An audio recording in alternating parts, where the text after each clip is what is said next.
सुप्रभात प्यारे बच्चे।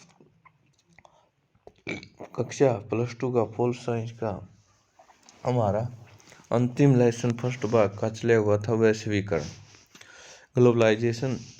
वैश्वीकरण के लाभों के बारे में हम जानेंगे आज इस पीरियड में। वर्तमान विश्व में वैश्वीकरण के सकारात्मक प्रभावों की व्याख्या कीजिए।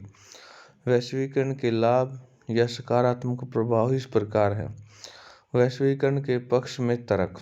वैश्वीकरण के पक्ष में निम्नलिखित तर्क दिए जा सकते हैं। वैश्वीकरण तेजी से बदलते हुए अंतर्राष्ट्रीय परिवेश में नितांत अनिवार्य प्रक्रिया है। यह विद्यमान तथा लगातार बढ़ रही अंतर्राष्ट्रीय आत्मनिर्भरता का स्वाभाविक विकास है।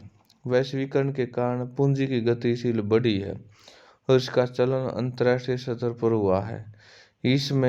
इससे विकासशील देशों की अंतर्राष्ट्रीय मुद्रा कोष तथा विश्व बैंक जैसी संस्थाओं पर निर्भरता कम हुई है। यद्यपि वैश्वीकरण की प्रक्रिया में कुछ दोष हैं, लेकिन इनमें से इससे यह प्रक्रिया व्यर्थ नहीं हो जाती। वास्तव में वैश्वीकरण की प्रक्रिया अभी प्रारंभिक दौर में है।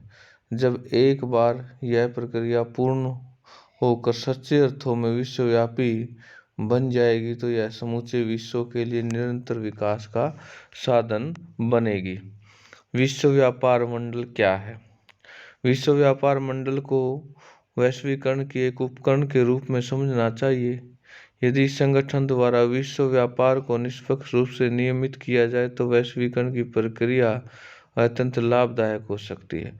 पिछड़े देशों में तकनीक एवं प्रौद्योगिकी की स्थिति बहुत अच्छी नहीं है, लेकिन वैश्वीकरण की प्रक्रिया के द्वारा इन देशों को उन तकनीक का लाभ मिल सकता है।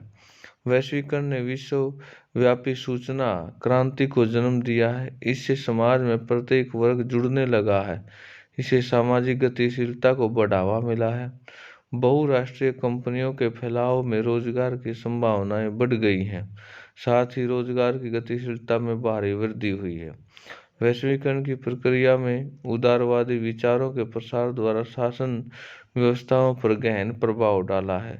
चीन जैसा कट्टर साम्यवादी देश उदारवाद की प्रक्रिया से प्रभावित हुआ। वैश्वीकरण के विपक्ष में तर्क दें। वैश्वीकरण के विपक्ष में तर्क निम्नलिखित हैं। वैश्वीकरण की प्रक्रिया का समर्थन विकसित देश, विशेषतः America, England, France, Japan, Germany आदि कर रहे हैं। आलोचकों के अनुसार विकसित देशों ने अपना तैयार माल बेचने के लिए बड़े बड़े बाजारों की आवश्यकता है। ये बाजार वैश्वीकरण की प्रक्रिया द्वारा प्राप्त हो सकते हैं। आलोचकों के अनुसार बड़ी बड़ी बहुराष्ट्रीय एकाधिक प्रवृत्तियां बढ़ती जा रही हैं। वैश्वीकरण की प्रक्रिया का लाभ अधिकांश जनता तक नहीं पहुंच पाया है, यानी ये कुछ इसका दायरा सीमित है। इसमें आर्थिक असमानता को बढ़ावा मिला है। विशेषतः तीसरी दुनिया के गरीब देशों में बेरोजगारी बढ़ती गई है। आलोचकों का मत है वैश्वीकरण स्वाभाविक रूप से स्वीकृत नहीं है, बल्कि एक थोपी हुई प्रक्रिया है।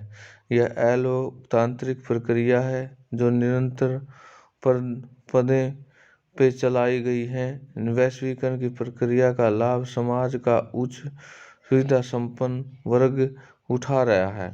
सरकार द्वारा निरंतर सब्सिडी अन्य सहायता राशि में कटौती की जा रही है। इसकी प्रत्यक्ष मार निर्धन वर्ग पर पड़ रही है। वैश्वीकरण एक सांस्कृतिक संकट खड़ा किया है। वैश्वीकरण में बड़ी तेजी से उपभोक्तावाद को बढ़ावा दिया जा रहा है। आलोचकों का विचार है वैश्वीकरण की शिक्षा व्यवस्था पर गंभीर प्रभाव पड़ा है। वैश्वीकरण के कारण अंग्रेजी भाषा का प्रभुत्व स्थापित हो गया, जिसमें अन्य भाषाओं का प्रभाव पड़ा है।